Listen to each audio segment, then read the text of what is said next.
بسم اللہ الرحمن الرحیم۔ عزیز طلباء و طالبات، السلام علیکم۔ آج ہم فرسٹ ایئر کے دوسرے سبق کا دوسرا لیکچر ہے وہ آج پڑھیں گے۔ جوٹوں کی ہم نے جو اقسام بیان کی تھی، آج جوٹوں کی مزید اقسام کے بارے میں ہم پڑھیں گے۔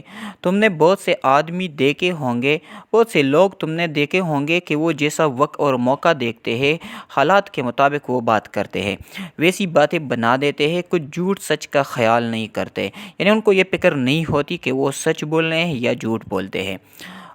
مثال کے طور پر ایک شخص ہے، وہ ایک محفل میں جا کر بیٹھتا ہے تو وہاں پر کرکٹ کی باتیں ہو رہی ہے، تو وہ شخص کہتا ہے کہ کھیلوں میں میرا پسندیدہ کھیل وہ کرکٹ ہے، اس کے علاوہ مجھے کسی اور کھیل میں دلچسپی نہیں ہے۔ اور جب دوسری محفل میں جا کر بیٹھتا ہے، وہاں پر مثال کے طور پر فٹ بال کی باتیں ہو رہی ہو، تو وہ شخص کہتا ہے کہ مجھے کھیلوں میں سب سے پسندیدہ کھیل جو ہے وہ فٹ بال ہے، اس کے علاوہ کسی اور کھیل میں مجھے دلچسپی نہیں ہے۔ تو یعنی جیسا وقت اور موقع دیکھتے ہیں تو وہاں پر وہ جھوٹ بولتا ہے۔ ایک ہی معاملے میں ایک شخص سے کچھ کہہ دیتے ہیں، مثال کے طور پر یہ ایک شخص جو ہے، یہ ایک ABC لے لیجئے، اس کی جانب مخالف یعنی XYZ سے کچھ اور فرما دیتے ہیں، کوئی اور بات کہہ دیتے ہیں، تو اس کا سبب یہ ہوتا ہے، وجہ یہ ہوتی ہے کہ ان کے دل میں کوئی بات ایمان اور صداقت کے ساتھ متمکن نہیں ہوتی، ان کا دل نیک اور سچا نہیں ہوتا، متمکن نہیں ہوتی، موجود نہیں ہوتی۔ فقط یہ خیال ہوتا ہے، صرف ذہن میں صرف کیا ہوتا ہے کہ ہم لوگوں کی مرضی یعنی مزاج کے مطابق کے موافق باتیں بنا کے ان کا دل خوش کر دے۔ تو یعنی ہم جب ایسی باتیں کریں گے، کس طرح کی باتیں کریں گے؟ مثال کے طور پر ایک شخص ہے ABC، اس کی محفل میں جا کر وہ بیٹھتا ہے، تو ABC تو آلریڈی XYZ کا مخالف ہے، تو اس شخص کی یہ کوشش ہوتی ہے کہ وہ ABC کا دل خوش کرے، اس کی صفات بیان کرے، اور اس کا جو مخالف ہے اس کی برائیاں بیان کرے۔ اور جب XYZ کی محفل میں جا کر بیٹھتا ہے تو اس کی صفات بیان کرنا شروع کر دیتا ہے، اور اس کا جو مخالف ہے ABC اس کی برائیاں بیان کرنا شروع کر دیتا ہے، تو اس کا نتیجہ یہ نکلتا ہے کہ ABC اور XYZ یہ تو آلریڈی ایک دوسرے کے مخالف ہے، تو یہ شخص یہ کام کرتا ہے کہ ان دونوں کے دل ایک دوسرے سے متنفر کر دیتا ہے، اور یہ دونوں ایک دوسرے سے لڑائی جھگڑا کرتے ہیں، تو ایک دوسرے سے لڑتے ہیں۔ یہ منافق شخص ہوتا ہے۔ ایسی باتوں کے کرنے سے وہ اپنا نام صلح کل رکھتے ہیں کہ ہم سے سب راضی۔ صلح کل کا مطلب ہے کہ سب لوگوں سے صلح کرنے والا، اور اس پر وہ فخر بھی کرتا ہے کہ ہم تو تمام لوگوں کے ساتھ جو ہے صلح کرتے ہیں اور اچھا رویہ رکھتے ہیں، اس پر وہ غرور بھی کرتا ہے۔ اگر کوئی شخص ان کی ساری باتوں کو جو ایک معاملے میں کرتے ہیں لکھ لے اور اس کو غور سے دیکھے تو معلوم ہوگا کہ ان کی باتیں کیسی فریب اور دغا سے بری ہوئی ہیں، یعنی جھوٹ اور دھوکے سے بری ہوئی ہے، جس کا نام انہوں نے صلح کل رکھا ہے۔ جھوٹی بات کا جو ہر ایک محفل میں جو جھوٹی باتیں کرتا ہے اور ایک دوسرے کے دل میں جو ہے نفرت پیدا کرتا ہے، وہ سراسر نفاق ہے، نا اتفاقی ہے اور لڑائی جھگڑا ہے۔ جب ایک آدمی کسی ایک ہی معاملے میں مختلف اوقات میں مختلف پیرایوں میں اظہار رائے کرتا ہے، الگ الگ انداز سے وہ گفتگو کرتا ہے، اور اصل حقیقت اس کے دل میں کچھ نہیں ہوتی، اس کی کوئی ایک رائے نہیں ہوتی، تو ان سب کا یاد رکھنا حافظے کی قدرت سے باہر ہو جاتا ہے۔ یہ ساری باتیں یاد رکھنا یہ مشکل ہو جاتی ہے، اس لیے وہ اپنی کہی ہوئی بات کو بھول جاتا ہے اور اس کی حقیقت کھل جاتی ہے۔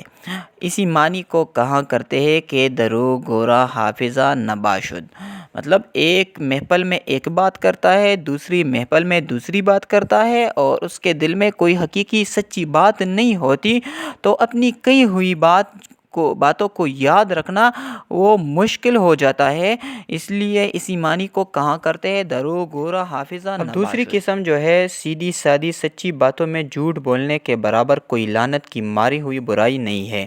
سیدھی سادی سچی باتیں کون سی ہے جو ہم روزمرہ زندگی میں ایک دوسرے سے کرتے ہیں؟ میں جھوٹ بولنے کے برابر یعنی کوئی اور برائی جو جھوٹ کا مقابلہ کر سکے کے برابر کوئی لعنت کی ماری ہوئی یعنی انتہائی بری برائی نہیں ہے، یعنی مطلب یہ جھوٹ بولنا جو ہے تمام برائیوں سے بہت زیادہ برا ہے۔ ہم انسانوں میں جو باہم رشتہ مندی ہے، ہم انسانوں میں باہم رشتہ مندی کیا ہے؟ ہمارا اور آپ کا تعلق ہے، رشتہ ہے، ہمارا اپنے والدین سے ہے، ڈاکٹر اور مریض کا جو رشتہ اور تعلق ہے، گاہک اور دکاندار وغیرہ کا جو رشتہ ہے، رشتہ مندی تعلق، وہ فقط نطق کے سبب سے ہے۔ نطق یعنی گفتگو اور بات چیت کے سبب سے ہے۔ جب اس گفتگو اور بات چیت میں کذب شامل ہو یعنی جھوٹ شامل ہو تو انسانوں کے باہمی تعلقات میں کوئی ایسی بات نہ ہوگی جو فساد سے خالی ہو، یعنی ہر وقت لڑائی جھگڑا ہوگا۔ جن قوموں میں جھوٹ کا رواج ہو گیا ہے یعنی جب وہ بہت زیادہ جھوٹ بولتے ہیں ان میں کوئی برائی باقی نہیں جو نہ ہو، یعنی جھوٹ کی وجہ سے باقی برائیاں بھی پیدا ہو جاتی ہے۔ یہ جھوٹ آگ اور تلوار سے زیادہ ان کا نقصان کر رہا ہے۔ اب دو باتیں یہاں پر مصنف نے بیان کی ہے، ایک آگ ہے اور ایک تلوار ہے۔ آگ یعنی ایک ناگہانی آفت ہے جیسے بارش ہے، زلزلہ، طوفان، کرونا وغیرہ، یہ آفات ہے ناگہانی، اور تلوار جب کسی ملک پر کوئی جنگ مسلط ہو جائے۔ ان دونوں سے زیادہ یہ جھوٹ ان کا نقصان کر رہا ہے۔ اب تیسری قسم ہے، اکثر ماں باپ اپنے بچوں کو ان کی معصوم خطاؤں پر اور بے باک شوخیوں اور گستاخیوں پر خوب گوشمالی کرتے ہیں۔ تین باتیں بیان ہوئی ہے۔ معصوم خطاؤں، بچوں سے جو ہونے والی چھوٹی چھوٹی غلطیاں ہوتی ہے، جیسے جب کوئی بچہ پانی پی رہا ہو اور اس کے ہاتھ سے گلاس ٹوٹ جائے، گر کر وہ ٹوٹ جائے، تو یہ تو نادانی میں ہے، یہ بچہ ہے۔ اور بے باک شوخیوں، ایسی شرارتیں جن کے کرنے کا کوئی ڈر نہ ہو، ان کے دل میں کوئی ڈر نہیں ہوتا۔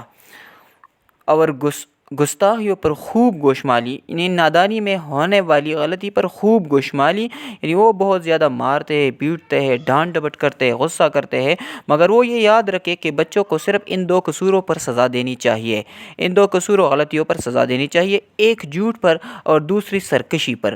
سرکشی جب بڑوں کی بات نہ مانے، جب تک کہ ان دونوں برائیوں سے ان کو وہ نہ چھٹائے، یعنی چھوٹ نہ جائے یہ برائی، یہ ختم نہ ہو جائے، سزا دینے سے ہاتھ کو نہ اٹھائے، یعنی سزا دیتے رہے۔ اگر جھوٹ کا چسکا، یہ بری عادت اس عمر میں زبان کو لگ گیا تو وہ بڑے ہونے پر اور بھی بڑھے گا۔ مطلب جب کوئی بچہ جھوٹ بول رہا ہو تو اس پر سخت سے سخت سزا دی جائے جب تک یہ برائی ختم نہ ہو، کیونکہ جب بچے کی عمر بڑھتی ہے تو یہ برائی اور بھی زیادہ ہو جاتی ہے۔ چوتھی قسم جو ہے، بعض بھلے مانسوں کو ہم دیکھتے ہیں، یعنی شریف لوگ ہوتے ہیں کہ جھوٹ بولنے سننے کی بیماری ان کے پیچھے لگی ہوتی ہے، کہ وہ ہر وقت جھوٹ بولتے بھی ہیں اور سنتے بھی ہیں، یہ ان کے پیچھے لگی ہوتی ہے، ہر وقت بولتے ہیں۔ اپنے تشخص یعنی اپنی خوبیاں بیان کرتے، جھوٹی خوبیاں بیان کرتے ہیں۔ وہ تعلی یہ ایک شاعرانہ اصطلاح ہے، اشعار میں اپنی تعریف خود کرنا۔ شاعرانہ تعلی، جب کوئی شاعر شاعری میں اپنی تعریف خود کرتا ہے تو اسے شاعرانہ تعلی کہتے ہیں۔ مثلا غالب کا ایک شعر ہے، آج مجھ سا نہیں زمانے میں شاعر ناز گوئے خوش گفتار، تو اس میں شاعر نے اپنی بڑائی، اپنی صفات خود بیان کی ہے۔ اور کی داستان نثر میں ایسی ہی گڑا کرتے ہیں، یعنی تعریف کے قصیدے نثر و تحریروں میں، کتابوں میں وہ بیان کرتے ہیں، جیسے کوئی شاعر اشعار میں جھوٹا مضمون گانٹتا ہے یعنی بیان کرتا ہے۔ جھوٹا شاعری میں زیادہ تر بعض شعراء ایسے ہوتے ہیں جو جھوٹی باتیں بیان کرتے ہیں۔ اگر یہ غیب، یہ برائی ان میں نہ ہو تو پھر ان کے بے عیب ہونے میں کوئی شبہ نہیں رہتا، شک نہیں رہتی، اس میں کوئی شک اور شبہ نہیں رہتا کہ اگر اس میں یہ جھوٹ بولنے کا غیب نہ ہو تو مطلب وہ بے غیب ہے، وہ پاک ہے۔ تو یہاں مصنف نے ایک صنعت کا استعمال کیا ہے، غیب اور بے عیب، جو شاید ایک صنعت ہے، صنع تضاد۔ صنع تضاد سے کیا مراد ہے؟ جب نثر یا شعر میں دو الٹ معنی والے الفاظ آئے تو اسے صنع تضاد کہتے ہیں۔ مثال کے طور پر صبح ہوتی ہے شام ہوتی ہے زندگی یوں ہی تمام ہوتی ہے، تو اس شعر میں صبح اور شام ایک دوسرے کے الٹ ہے۔ اب جو آخری قسم ہے، پانچویں قسم، بعض آدمی ایسے ہوتے ہیں کہ وہ کبھی جھوٹ نہیں بولتے، زندگی میں کبھی بھی جھوٹ نہیں بولتے، مگر ہاں وہاں جہاں ان کو کچھ فائدہ ہو، اپنے فائدے کے لیے وہ جھوٹ سے دریا نہیں کرتے۔ یہ بات زیادہ تر دکاندار اور اہل پیشہ میں ہم دیکھتے ہیں۔ اہل پیشہ سے مراد ہے کسی بھی پیشے سے تعلق رکھنے والے، مثال کے طور پر مستری ہے، ڈرائیور ہے، لوہار ہے، رنگساز ہے وغیرہ۔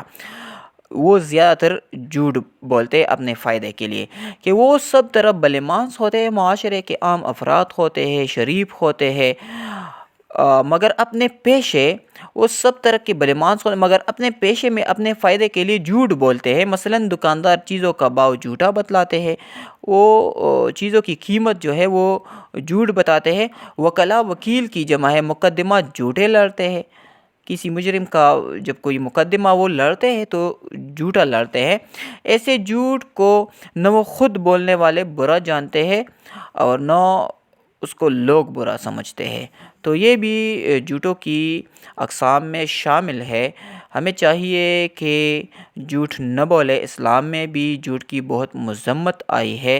تو عزیز طلباء و طالبات، فرسٹ ایئر کے اس دوسرے سبق کا جو دوسرا لیکچر تھا وہ پورا ہوا۔ امید ہے آپ کو یہ سبق سمجھ آ گیا ہوگا۔ اللہ حافظ۔ آج کے لیے اتنا ہی کافی ہے۔ اللہ حافظ۔